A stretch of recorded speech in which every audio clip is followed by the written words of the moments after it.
Another favorite animated show of mine is Aqua Teen Hunger Force. Yeah, this may be odd to most of you, seeing as how, if you know my taste in cartoons, you'd think I would hate a show like this, but hear me out. It's about a team made up of a narcissistic milkshake, a childlike meatball, and an intelligent box of french fries who are constantly dealing with unearthly things that end up causing them to get into odd situations. Never have I seen a show that's so hard for me to watch, yet I can't stop watching at the same time. When you get right down to it, this show does get raunchy with its humor, which I normally wouldn't like, but then it manages to make me forget about how raunchy it is when it gets really innovative with its surrealism.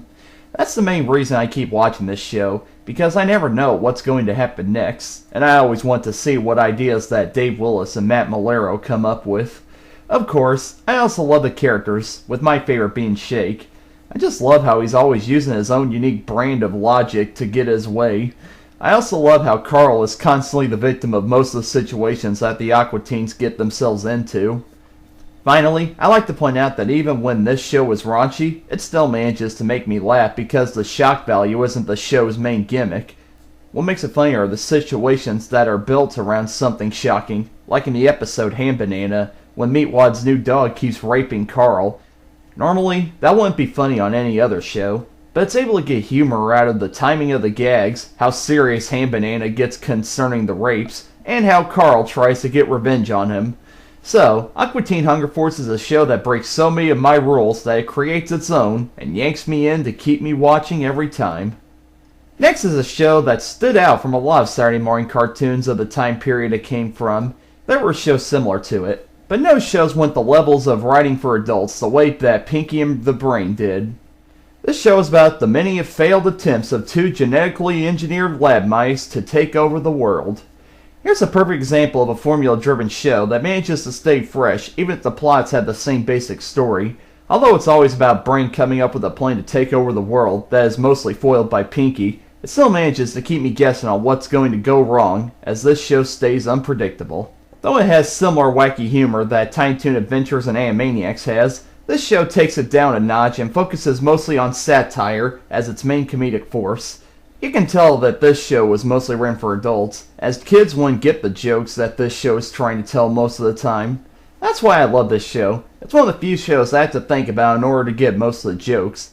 I love humor that takes me seriously enough to present itself to me because it knows that I'm going to understand it. Some people might say that most of the humor is dated, but it's written in a way that even if you don't know what they're satirizing is, the context of the humor still manages to stay funny. Of course, the characters are great as well. Brain is an intelligent jerk who tries his best to get what he wants, and Pinky is the bouncing goofball who's just completely unaware of what he's supposed to do. These two make the perfect comedy team, keeping this show going strong by having their personalities react hilariously to all the situations they get themselves into. So, Pinky and the Brain is one show I'm proud to watch, because it's able to make me feel smart, without trying to confuse me with all kinds of technobabble. I've gotten flack from many people who say I watch too many cartoons and I should try to watch more adult-oriented dramas. I then bring up this show and say that they should give this a chance and see if they think it's an adult-oriented drama. And that show is Full Metal Alchemist. In the early 1900s, two brothers who fail at attempting to bring their deceased mother back to life become state alchemists to go on a mission to find the Philosopher's Stone. However, their journey gets rocky when they run into a group of semi-humans called homunculi who are also in search of the stone and will use any means to get it. As you know, I got into anime last year, and I'm so glad I did, because I didn't know how much I would be impressed by an anime if I didn't watch this show. Right off the bat, it puts young kids on a dangerous quest that they have to fulfill, which helps me get attached to them right away because I'm always interested in stories that involve kids going on journeys that cause them to mature.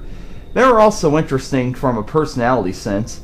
Edward's the tough guy who's easy to set off, but he shows to have an emotional spot, and Alphonse is the innocent one of the two who usually gets challenged when he's put in dangerous situations. These two meet more characters as the series continues, and the plot keeps building off of itself, leading to twists, turns, and each character gaining a bigger role. One main aspect that I love about this show is the amount of themes it has, which include, but are not limited to, science versus religion, sacrifice, moving on, obsession, and what the value of life really is. A show that gets me thinking about serious topics is a show that I take seriously, and when it's an animated show that's making me feel that way, then it makes me proud to admit what animation can really do. Yes, before you say anything, I'm planning on checking out Full Metal Alchemist Brotherhood, but until then, I love this show just as it is, as a show that manages to get me emotionally invested with well-planned drama, but also thrills me with exciting action scenes and lighthearted comedy. We're now moving on to a show which is one of the final cartoons I watched before I went into my anti-cartoon phase of my childhood. Though, I think that's kind of a good thing because I didn't fully appreciate this show until I rewatched it later on, and that show is Teen Titans. In this show, based off of the DC Comics team known as the Teen Titans, the 5 members of the team, Robin, Starfire, Beast Boy, Raven, and Cyborg, fight crime, prevent disasters, and have normal teenage fun. While this could have easily just been a non-stop action show, the crew managed to give us some lovable characters that we could grow attached to because their traits are so familiar. Robin is the leader with the agility and smarts, Raven is the dark recluse who has shown to have a heart, Starfire is the innocent foreign girl who has to adjust to the customs of her new surroundings, Beast Boy is a laid-back fun lover whose jokes you laugh at just to be nice, and finally, Cyborg is a tough tech wizard with a big appetite. I'm sure all of us went to high school with one or two friends who were like one of the members of the Titans. Also, unlike most shows about teenagers, these teens aren't stereotypical rebels who do stupid things that they have to get themselves out of. These teens are respectable of the law and have sworn to protect the people from any threat. However, that doesn't mean that these teens still can't have fun.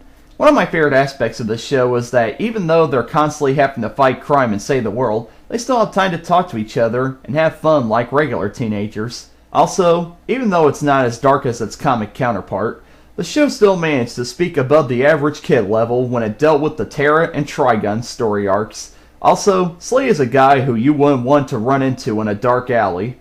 However, when this show isn't being dark, it's treating us to some hilarious moments. Although the show did have its share of comedic episodes, it didn't forget how great it was at drama and how exciting it could be when it comes to the action. I also love the comedic episodes because even though they're lighthearted compared to the darker ones, the humor comes from the traits of the characters, and they don't do things that they wouldn't normally do. So, Teen Titans is a superhero show that knows how to be suspenseful, exciting, and funny all at the same time. While I'm on the topic of superhero shows, I tend to love them because I love to expand my horizons a bit and get away from the usual wacky cartoons that I'm used to. However, when I run into a superhero show that acknowledges that it's a cartoon and isn't going to take itself too seriously, then I eat it all up, and Darkwing Duck is an example of that. This show is about Drake Mallard, a typical stay-at-home dad by day, but a crime-fighting superhero at night. He fights crime alongside his adoptive daughter Goslin and his ignorant sidekick, Launchpad McQuack of DuckTales fame.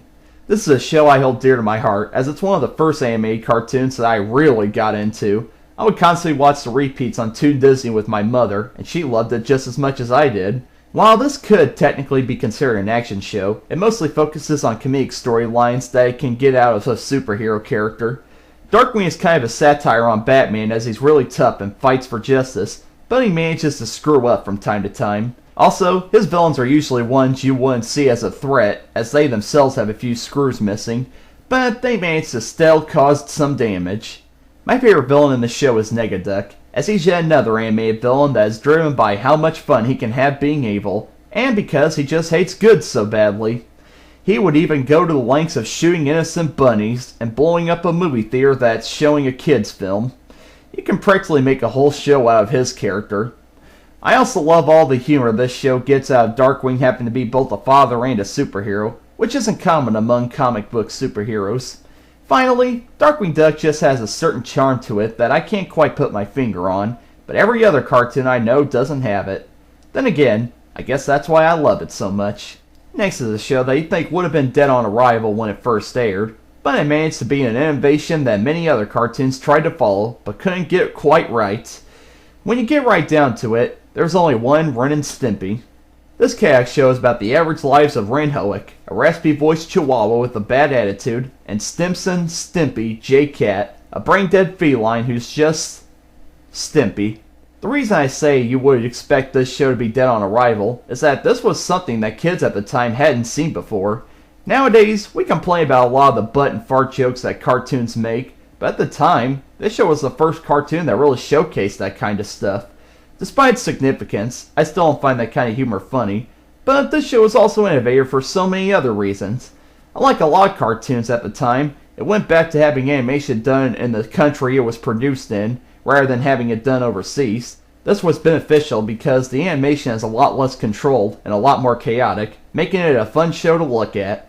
Also, the in-your-face characters returned to cartoons, as the characters in this show were loud, rude, and jammed with attitude. It also pushed the boundaries of what you could get away with on a kid's cartoon, as it contained plenty of sexual innuendos, partial nudity, and crude language. I can see why this show is very respected among cartoon fans, but I myself sometimes have a hard time watching it because I think each episode crawls along at a snail's pace, and one gag usually takes a whole minute to complete itself.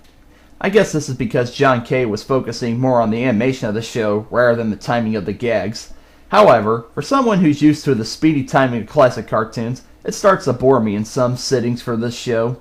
But I will say that it's such a well-made show that I still enjoy watching despite the issues I have with it. It's one of the most well-drawn TV cartoons I've ever seen, and for that, it's a show I hold in high regard. When it comes to adapting something from one form of media to another, there are several ways it can go wrong, and unfortunately, it usually doesn't work out very well. However, one form of media that has had success being adapted into animated shows is comic strips, and the best example I can think of is Garfield and Friends. This show is broken up into 3 7-minute segments per episode, with the U.S. Acres cartoon sandwiched between 2 Garfield segments. Garfield is my favorite comic strip, and this cartoon best shows what makes him so entertaining.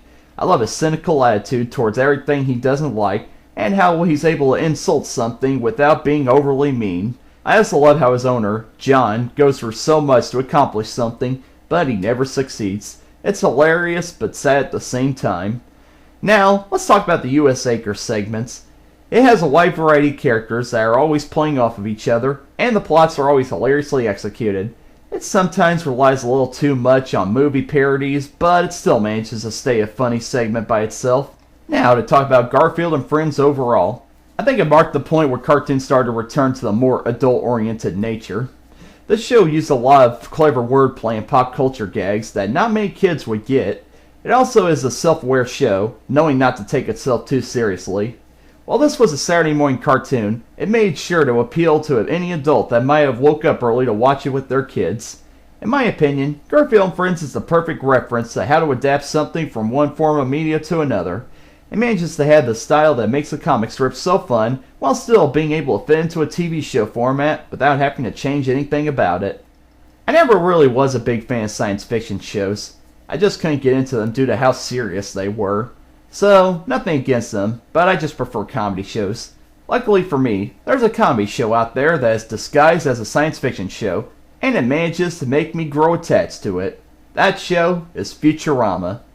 When a pizza delivery boy from the 90s named Philip J. Fry is accidentally transported to the year 3000, he has to grow accustomed to the new ways of the future and defend himself from any dangers that he and his friends run into. What I love about this show is how it manages to create its own unique universe that is so different from ours, while still being able to be relatable to common people. Since it takes place in a completely different time period, it's able to satirize a few things from what would be our modern times and give them a futuristic spin. This show is also able to get some great humor out of its own environment. Seeing as how we're not used to seeing some of the odd futuristic breakthroughs this show creates, the idea of them become jokes by themselves, and they are funny. I also love it when they use social satire related to topics that have happened at the time this show was produced, but manages to make them fit in with the universe of the show itself. That just goes to show that history is constantly repeating itself. And, as always, the characters are great, as each of them have strengths and flaws that are constantly being lampooned by the other characters. I'm also amazed that this is a show that managed to get resurrected after being cancelled, and still be fresh and new, not forgetting about its past. While I believe the Fox era of the show is superior, the Comedy Central area of the show is still fun, and one of the few TV shows I stuck with until its end. Finally, this show just has a sense of clever absurdity that sticks with you. I don't know why, but the idea of Hypnotoad still cracks me up. Futurama is a show that appeals to not just the geek culture, but everybody, without being overly geeky. Next is a show that took me a while to get into because I didn't get exactly what the appeal of it was. Eventually, I discovered that it's a quirky show that's playing itself for laughs, and that's why I appreciate it. I'm so glad that I got into Foster's Home for Imaginary Friends. This show is about an 8-year-old boy named Mac who has to give up his imaginary friend, Blue. So, Mac puts him in a foster home for imaginary friends, meeting a bunch of new friends that he goes on misadventures with. I'm not gonna lie, the main reason I love this show is because it knows how to make me laugh. This show has some of the best writing in any kid's show, as it's fast, chaotic, and full of attitude. The plots usually start out with a simple setup, but as it continues, it becomes more and more madcap, building into something grand and epic. Being a huge fan of anarchy comedy of the Marx Brothers, I think that this is a cartoon that comes closest to matching the comedic feel of a Marx Brother movie. The best way I can describe this show is it feels like a sitcom that happens to be animated. However, being animated comes to its benefit as it's able to do much more than you can do with real actors. There is also the main reason I keep watching this show over and over again, and that's Blue. I know, he's a controversial character as many feel too many plots were built around him, and he's a jerk character that's played for laughs. However, I think that's what makes him so much fun to watch. He's always causing trouble, and he's always using his own messed up logic to defend himself. I can't help but to find enjoyment in that. I'd also like to note that despite him causing most of the trouble in each episode, he's usually the one getting punished in the end, which itself becomes satisfactory. No matter what Blue does, I'm always laughing at him, because he does what he does so well that I have no choice but to appreciate it. So, even though I only love it for a few reasons, Foster's Home for Imaginary Friends is a fun show that never fails to crack me up, no matter how many times I watch it. A few years ago, I was obsessed with Phineas and Ferb. It felt so wonderful that there was a modern cartoon that didn't annoy me, and I actually loved it. So, when I read that Disney Channel was making a new cartoon, I had my doubts as I felt nothing could top Phineas and Ferb. Well, when this show finally premiered, I watched it, and it blew my mind. It exceeded Phineas and Ferb in all terms of quality, and instantly became one of my favorite cartoons. If you can't figure it out already, the show I'm talking about is Gravity Falls.